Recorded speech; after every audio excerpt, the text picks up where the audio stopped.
இவங்க என்ன கேட்டிருக்கிறாங்க அப்படின்னா, பழைய ஏற்பாட்டில் ஒரு லிஸ்டே கொடுத்துருக்காங்க மெயிலில். பழைய ஏற்பாட்டில் இன்னென்ன விதமான மிருகங்கள் சாப்பிடலாம், இன்னென்ன விதமான மிருகங்கள் சாப்பிடக்கூடாது அப்படின்னு சொல்லியிருக்கிறாங்களே. இப்போ இந்த முயல் பன்றியெல்லாம் சாப்பிடக்கூடாதுன்னு சொல்லியிருக்கும் போது நாம் சாப்பிட்லாமா, இப்போ நம்ம சாப்பிட்றோமே அப்படின்னு சொல்லி கேட்டிருக்கிறாங்க. கவனிங்க, இந்த சாப்பாடு சிஸ்டத்தை நீங்கள் கொஞ்சம் பார்த்தீங்கன்னா உங்களுக்கு அது கொஞ்சம் புரியும் நான் நினைக்கிறேன். முதல்ல சாப்பாடு சிஸ்டம் ஏதேனுக்குள்ள வெறும் பழம் மட்டும்தான். இப்போ அங்கிருந்து அவர் வெளியே வரும்போது அந்த சாப்பாடு சிஸ்டம் மாற்றப்படுது. என்ன மாற்றப்படுது அப்படின்னு கேட்டிங்கன்னு சொன்னால், நிலத்தின் பயிர் வகைகள், கிழங்கு வகைகள், இது எல்லாத்தையும் சாப்பிடலாம் அப்படின்னு சொல்லி வருது. இப்போ அந்த பழத்தை விட இது கொஞ்சம் ஹார்டான உணவு. இப்போ ஒருவேளை நான் சொல்றது உதாரணம், நம்மள மாதிரி ஆட்கள் அப்போ இருந்துக்கிட்டு ஆண்டவர் ஆரம்பத்தில் பழம் தானே சாப்பிட சொன்னார், நீ எப்படி நிலத்தின் பயிரை சாப்பிடலாம், இது ஒரு சாப்பாடு அப்படின்னு நம்ம சொல்ல முடியுமா?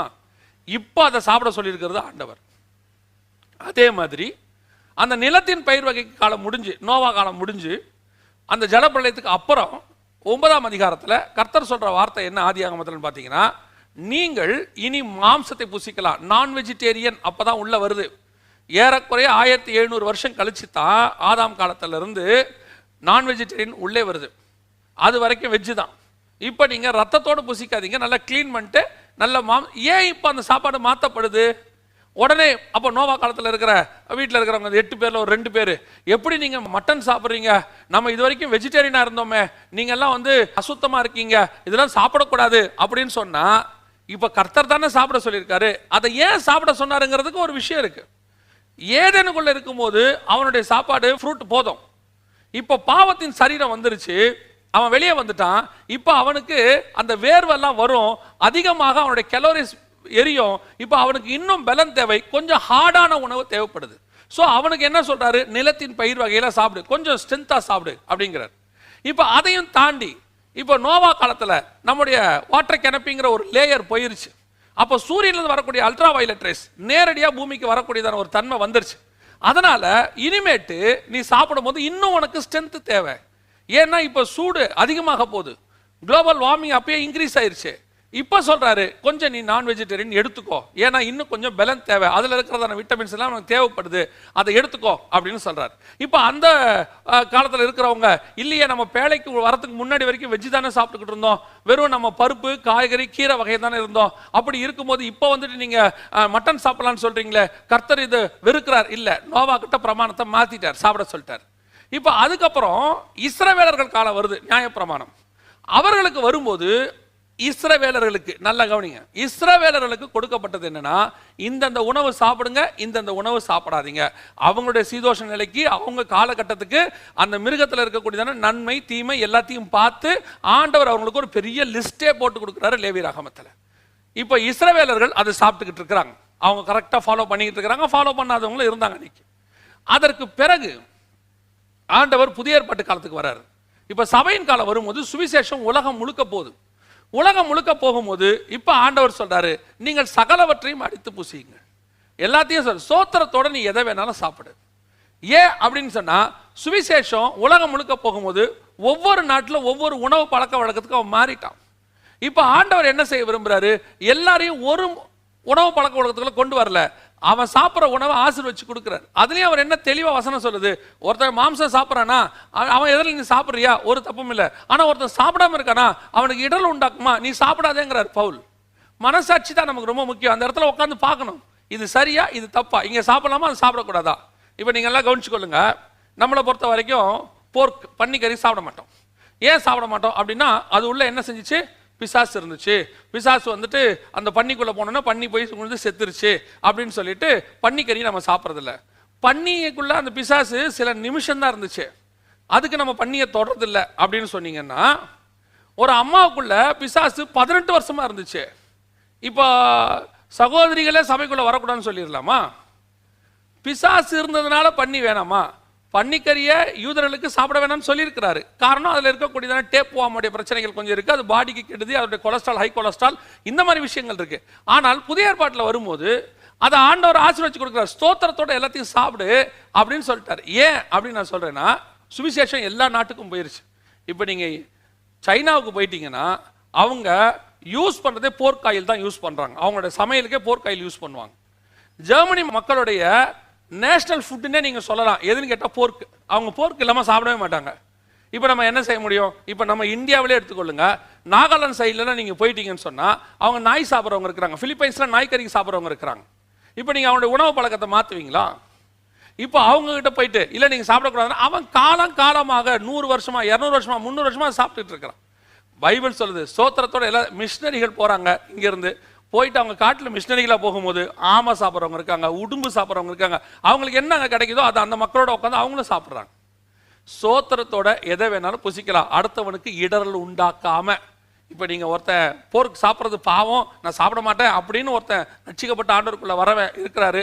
அவர் வந்துட்டு போருக்கு நான் சாப்பிட மாட்டேன் அப்படி ஒரு சமுதாயத்துக்குள்ளேருந்து வந்திருக்கிறாருன்னா அவருக்காக நீங்கள் சாப்பிடாமல் இருப்பது நல்லது. ஏன் இன்னைக்கு இந்தியாவிலே நிறைய பேர் மாட்டுக்கறி சாப்பிட மாட்டாங்க. அவங்க ஆண்டவருக்குள்ள வர்றாங்க. அந்த கிராமத்துலேருந்து அவங்க வரும்போது அவங்க எதிரில் நீங்கள் மாட்டுக்கறி சாப்பிடாமல் இருக்கிறது தான் நல்லது. அது அவங்களுக்கு இடரல் உண்டாக்கும். இதைத்தான் நான் உங்களுக்கு சொல்ல வரேன். ஸோ சோத்திரத்தோட எல்லாம் நீங்கள் சாப்பிடலாம்.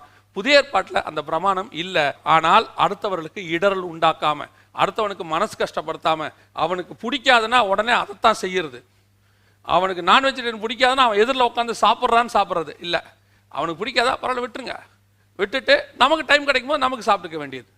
எப்படியோ ஒரு ஆத்ம ஆதாயம் நடக்குதா, அதுக்காக நீங்கள் சாப்பிடாமையும் இருக்கலாம், உபவாசமும் இருக்கலாம், எதை வேணாலும் விட்டு கொடுக்கலாம். So soul winning is very important. சாப்பாடு ரொம்ப முக்கியமான ஒரு விஷயமே இல்லை. நீங்கள் எதை வேணாலும் சோத்திரத்தோடு புசியுங்கள், கர்த்தர் நம் பட்சத்தில் இருக்கிறார். இங்கே ஒரு கேள்வி கேட்டிருக்கிறாங்க. 1 தெசலோனிக்கர் 4:16-17 கிறிஸ்துவுக்குள் மரித்தவர்கள் முதலாவது எழுந்திருப்பார்கள், பின்பு உயிரோடு இருக்கிற நாமும் அப்படின்னு இருக்குதே.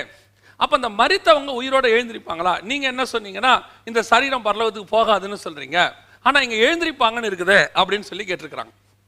இந்த கேள்வியோட நான் இன்னொரு கேள்வியும் ஜாயின் பண்ணிக்கிறேன்.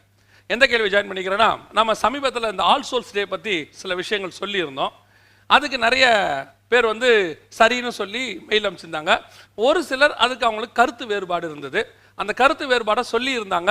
ஒரு சிலர் கொஞ்சம் கடினமாக சொல்லியிருந்தாங்க, ஒரு சிலர் கொஞ்சம் மிதவாதிகளாக சொல்லியிருந்தாங்க.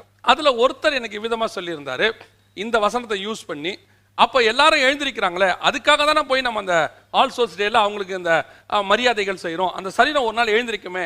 கொஞ்சம் யோசித்து பாருங்க, 2000 வருஷத்துக்கு முன்னாடி புதைக்கப்பட்ட அந்த பரிசுத்தவான்களுடைய சரீரம் இப்போவும் இருக்குமா மண்ணில்? அந்த எலும்புகள் எங்கேயாவது 1-2 இருக்கும், அவ்வளோதான். கொஞ்சம் யோசித்து பாருங்க. அதையும் தாண்டி எத்தனையோ பரிசுத்தவான்கள் நீரோ மன்னன் காலத்தில், ரோம காலத்தில், பார்ப்பரசர் காலத்தில் எரிக்கப்பட்டிருக்கிறாங்க, தீக்கிரையாக்கப்பட்டிருக்கிறாங்க. நம்ம ஸ்டெயின்ஸ் வரைக்கும் தீக்கிரையாக்கப்பட்டிருக்கிறாங்க. இப்போ இந்த பாடியெல்லாம் எப்படி வரும்? இதெல்லாம் எப்படி வருமா? கொண்டு வர முடியுமா? அதை விடுங்க. அடுத்து எத்தனையோ பரிசுத்தவான்கள் துண்டு துண்டாக வெட்டப்பட்டு மிருகங்களுக்கு இரையாய் போடப்பட்டிருக்கிறாங்க. மிருகங்களுக்கு இரையானாங்கன்னு 11ஆம் அதிகாரம் எபிரேயர் புஸ்தகத்தில் இருக்கு. மிருகங்களுக்கு இரையாக்கப்பட்டிருக்கிறாங்க. இப்போ அவங்களெல்லாம் அந்த மிருகம் சாப்பிட்டுருச்சு. இந்த பாடி வருமா? இந்த பாடி வரும். கிறிஸ்துவுக்குள் மரித்தவர்கள் முதலாவது எழுந்திருப்பார்கள் அப்படின்னா இது எதை பற்றி சொல்லப்பட்டிருக்கு? பழைய ஏற்பாட்டில் இயேசு கிறிஸ்து வருகிற வரைக்கும் அவங்க மேல் பாதாளத்தில் இருந்ததுனால அவர்கள் சரீரம் பாதாளத்தில் பாதுகாக்கப்பட்டது. அதுக்குத்தான் மோசே கிட்ட கேட்குறாங்க, மோசையின் சரீரம் எங்கன்னு பிசாசு கேட்குறான். அதனால தான் இயேசு வரும்போது கல்லறைகள் திறக்கப்பட்டதுன்னு இருக்கு. புதிய ஏற்பாட்டில் இயேசு எல்லாத்தையும் ஜெயிச்சதுனால நம்முடைய சரீர மீட்பு அவர்கிட்ட போயிடுச்சு. இப்போ இந்த சரீரம் மண்ணுக்கு திரும்பிடும். இந்த சரீரம் எழுந்திருக்காது. இங்கே கிறிஸ்துவுக்குள் மரித்தவர்கள் முதலாவது எழுந்திருப்பார்கள்னு எதை சொல்ல வராங்கன்னா, இப்போ மரித்து போன பரிசுத்தவான்கள் பரதீசில் இளைப்பாரி கொண்டிருக்கிறாங்க. இப்போ ஒரு உட்கார்ந்து இருக்கிற ஆளு நம்ம வந்தோடனே எழுந்திருக்கிறாரு. அவர் தாங்க ஃபர்ஸ்ட் ஏஞ்சாரு. அப்படின்னா என்ன அர்த்தம்? நம்மளை பார்த்தோன்னே அவர் ஏஞ்ச உடனே அவர் முதல்ல ஏஞ்சி வர்றாரு. அதை தான் அங்கே சொல்லுது, கிறிஸ்துவுக்குள் மரித்தவர்கள் முதலாவது எழுந்திருப்பார்கள். அவங்க பேரடைஸ்ல இருந்து ஃபர்ஸ்ட் ஹெவனுக்கு வருவாங்க. அவர்களோடு கூட நாமும் வருவோம். இதான் எபிரேயர் 11:39-40 வாசிக்கிறோம். அவர்கள் நம்மை அல்லாமல் பூர்ணராகாதபடிக்கு விசேஷித்த நன்மையானது ஒன்று தேவன் நமக்கென்று முன்பதாகவே நியமித்து வைத்திருந்தார். நாம வரும்போது அவர்கள் வருவாங்க. அவர்களும் எழுந்திருச்சு, நாம எழுந்திருச்சு ஒன்னாக பரலோகத்துக்குள்ள பிரவேசிக்க போகும். இதுதான் அங்க சொல்லப்பட்டிருக்க ஒழிய சரீரம் எழுந்திருக்கும்னு சொல்லலை. இந்த சரீரம் மண்ணோடு மக்கி போச்சு. இது எத்தனை 2000 வருஷமா இயேசு கிறிஸ்துக்கு அப்புறம் இப்போ யோசிப்பா 2000 வருஷமா ஒரு சரீரம் உங்களால் திருப்பி தோண்டி எடுக்க முடியுமா? முதலாம் உலக யுத்தத்தில், 2ஆம் உலக யுத்தத்தில் நம்ம நியூக்ளியர் வெப்பன்ஸ் யூஸ் பண்ணி, அட்டாமிக் வெப்பன்ஸ்லாம் யூஸ் பண்ணி எத்தனையோ பேர் எரிஞ்சு அப்படியே பஸ்பம் ஆயிட்டாங்க. அதுலேயும் எத்தனையோ பரிசுத்தவான்கள் இருக்கிறாங்க. இப்போ அவங்களுடைய சரீரம் எப்படி வரும்? இதுதான் இங்க மரித்தவர்கள் முதலாவது எழுந்திருப்பார்கள் அப்படின்னு சொல்லப்படுவது எதை பத்தி சொல்லப்பட்டிருக்குன்னா, அவங்களுடைய ஆத்மா பரதீசிலிருந்து எழும்பி பரலோகத்துக்கு வரும். பின்பு உயிரோடு இருக்கிற நாமும் எடுத்துக்கொள்ளப்படுவோம், மறுரூபமாக பண்ண போகிறோம். நமக்கு இந்த மறுரூபம்ன்றது இன்னொரு சரீரம் அங்கே வைக்கப்பட்டிருக்கிற மாதிரி அந்த பழைய ஏற்பாட்டு பரிசுத்தவான்களுக்கும் ஒரு சரீரம் கொடுக்கப்படும். இதுதான் அதோடைய ஆக்சுவல் சத்தியம், ஸ்பிரிச்சுவல் சத்தியம் இதுதான். மற்றபடி நம்ம சரீரம் வருவதற்கு வாய்ப்பே கிடையாது. 2000 வருஷமா எத்தனையோ சரீரம் போச்சு, 4000 வருஷமா 5000 வருஷமா பரிசுத்தவான்கள் பைபிளில் உள்ளவங்களாம் மறிச்சு. யோசேப்பு கூட என்ன சொல்றாரு பாருங்க, எகிப்துல மம்மிகள் பாடம் பண்ணப்படும்.